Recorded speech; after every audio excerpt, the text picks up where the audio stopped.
Timberwolves!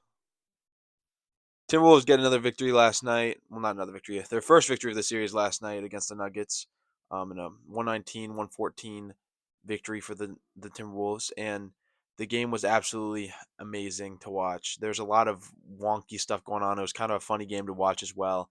A lot of foul calls, a lot of missed foul calls, a lot of talking, a lot of you talking after the game too. And the Nuggets came out there, they got hot, and they were shooting lights out at the beginning. And it made me really think, like, damn, Jokic really has such a great shooting cast around him. Jamal Murray, Tim Hardaway Jr., Cam Johnson, Aaron Gordon's a great shooter. And it's like, oh my gosh, he has so much people to pass out to and ship outlet passes to if he's driving into the paint, which he doesn't do very often. But if he's backing down a defender in the interior, he passes out. He has a great option like all the time. And I just want to give my flowers out there to Jamal Murray and Tim Hardaway Jr. before I start talking about the Timberwolves. Tim Hardaway Jr. I think should win Sixth Man of the Year. He probably won't win because the regular season he probably wasn't as valuable, but in a playoff setting, I think Tim Hardaway Jr. is the most valuable six man in the league. And Jamal Murray is one of the most underrated shooters of all time. That boy can get hot. He was lights out in the first half. He came into the second half firing away as well and ended the game with 30 points. Didn't quite do it in the fourth quarter. The fourth quarter, it was really weird. The clutch offense from Jokic and Jamal Murray was not really existent. I was very concerned with the Jokic's offense, especially today. Jokic doesn't feel like his same self ever since he came back from injury. It's really like it's really weird. Like we know Jokic always has that effect where it's like you're watching him and it doesn't feel like he's putting up the numbers that he does, but then you look up at the box score and then he has 15 assists. But the scoring is really iffy with me on Jokic, and I'm not really sure what's going on here, and it's making me put a ceiling on the Nuggets playoff picture because I was coming into this playoffs. I was thinking the Nuggets were one of the contenders, one of the people I could see going to the championship out west, and I don't see them after today's game. I don't see them beating the Timberwolves. I think it's gonna be a close series, and it definitely could go either way. But Anthony Edwards came out there and showed what he's capable of, even on a damaged knee.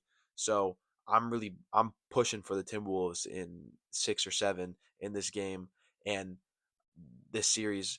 And even if the Nuggets make it past the Timberwolves, I don't think I would pick them to beat the Spurs. The Spurs with Victor Wembanyama, I'm just thinking to main point of this series, a game that I watched today, there is a major issue with the interior defense for the Nuggets.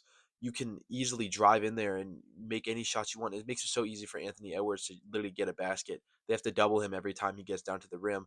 And that just, if you have Dante DiVincenzo or Nas Reed or someone like that sitting on the corner or the wing, that's an easy 3 point shot you can make. And it's really, the physicality from Julius Randle and Jaden McDaniels pushing into Jokic. Like it's so easy to get a bucket. Even Rudy Gobert was dunking on Jokic in this one. It's way too easy to score on this Nuggets lineup because of the lack of interior defense. And that makes you really question things because there's not much they can really do about it because their backline defender is Jokic. Jokic isn't going to run point guard position. He is offensively is best at the center position. And that's kind of my main thing with Jokic, that he is such a phenomenal offensive player, but when it comes to interior defense, which is a major important thing for a big to do, there's not really much Jokic can do. He doesn't have a lot of the physical attributes. He can't really jump very high. He can't really defend very well. He fouls pretty often, and he's very slow, sluggish, and he can't really close out on shot attempts. And it's like, so where do the Nuggets go from here if they lose this series? Because they're going to have to switch something up. They've been running with this same dynamic duo between Jamal Murray and Nikola Jokic for a while, which I think is really solid. But their defense around them is really good too. Could this just be a missing Peyton Watson thing? Like they have great defender, like Aaron Gordon's a really solid defender alongside Jokic. Christian Brown, great perimeter defender. Cam Johnson can go out there and defend every now and then, but is it really just as simple as we need Payne Watson back on the court? I don't really think so. I think the backline defense is really a problem. And I think we need to run some type of double big lineup where we get someone with more size than Aaron Gordon.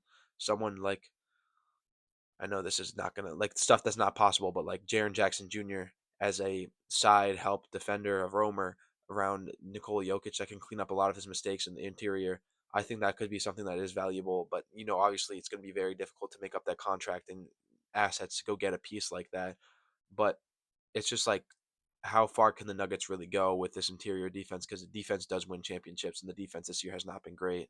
And Anthony Edwards is just like, it's what do you say about the Nuggets team if Anthony Edwards on a hobbled knee comes out and eliminates you in, imagine if it was like 5 games. That's just like, you can't have that conversation about the Nuggets or Nikola Jokic being like the best team in the league, because they can't be with this defense, and if they get ruined by an Anthony Edwards with a knee injury.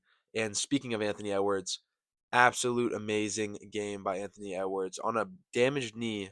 He wasn't performing crazy in clutch, but his team made up for that. And throughout the first half, he's the one who really kept him in the game, kept him aggressive, even when they were down like 20 points. Anthony Edwards just kept going at the basket, kept shooting up 3-point shots, kept really just going towards the rim, and he made it look so easy and effortless. And that's where it goes back to Nikola Jokic as an interior defender. When Anthony Edwards is driving into Nikola Jokic, it is a free bucket every time. And you know, even on his damaged knee, you see him holding his knee a lot. His ball handling is still, you know, doing its thing. He's passing it out to other people. I would love to see that more with Anthony Edwards. That's something you could definitely take advantage of in this series, because if they have to draw a double team every time you touch the paint, there's just some guy open on the court. And the only guy that is like that would be open, that is like a bad offensive player and that might slow down the offense, is Rudy Gobert. But if we're running a live lineup where it's like Julius Randle, Jaden McDaniels, Dante DiVincenzo, Nas Reed, all those players are pretty solid shooters. So it's like you can trust them for a kick out. So we need to learn how to balance that offense and defense. And I think another thing that the Timberwolves do need is a nice backup center. And obviously they can't get that; they're already in the playoffs. But I'm thinking about, if they win the series and they move on to the next round, which is most likely going to be the Spurs, in the non-Rudy Gobert minutes, who is going to be the interior defender? Because that just seems like easy money for a Victor Wembanyama to get in there. No one's size really matches up. Nas Reed is a small five, isn't really going to be stopping Victor Wembanyama very much, and we're going to have to rely a lot on the perimeter defense of Jaden McDaniels and Anthony Edwards there. So that's something to definitely look at going into the next series. But let's just talk about the current series we have going on right now. Jaden McDaniels, he was talking crazy after the game. He says, yeah, we just go out of all of them, all the bad defenders. Aaron Gordon, Tim Hardaway Jr., Cameron Johnson, Nikola Jokic, Jamal Murray. They're all bad defenders on that team. And they're not all bad defenders, but they are. He's right. You can go. You can pretty much go at. You can go at anyone on the court. And I really love seeing Jaden McDaniels and Anthony Edwards on this team. I think they're like, the way they talk is so entertainment. Like the Timberwolves are first. This is great for a small market team to have these type of players on it, because they just talk. They know what to say. They talk. They talk a lot of smack. They come out here and make the game interesting. They are not afraid to let stuff know. They're aggressive even when they're down. That's the main thing I looked at this game. Even when the Timberwolves were down, they were still going at them and putting their Jay McDaniels putting his elbow into Nikola Jokic, trying to go up and get a shot. Even if they're missing, there was a lot of misses in the third quarter. There was a lot of misses. But they're just being aggressive, and that's like the most important thing. And you know, they're even winning like in the lineups where Anthony Edwards is not out there. Like in the third quarter, when Anthony Edwards like subs out around like a couple minutes left to go in the third quarter, they start digging out of the point deficit. They're like down like 5 or 6 points, and they start clawing out. And then going in the third, they're only down three, and then they go into the third, and then before Anthony Edwards comes out, they're already pretty much tied, or I can't remember if they were tied, but they might have been over actually. And it's like, that's just great energy to see coming off your bench, even though like you don't have a lot of great bench creators. Dante DiVincenzo, shout out to him. His 3-point shot is looking amazing last night. And it's like, this whole thing, even though Anthony Edwards is injured, they're still able to come out and click. And the only thing that the Nuggets are missing is Peyton Watson, who I am very high in Peyton Watson. I think he's a great player. And, his season was amazing. And I would love to see him right now in the playoffs. But I don't think Peyton Watson is solving a lot of the problems that the Nuggets have.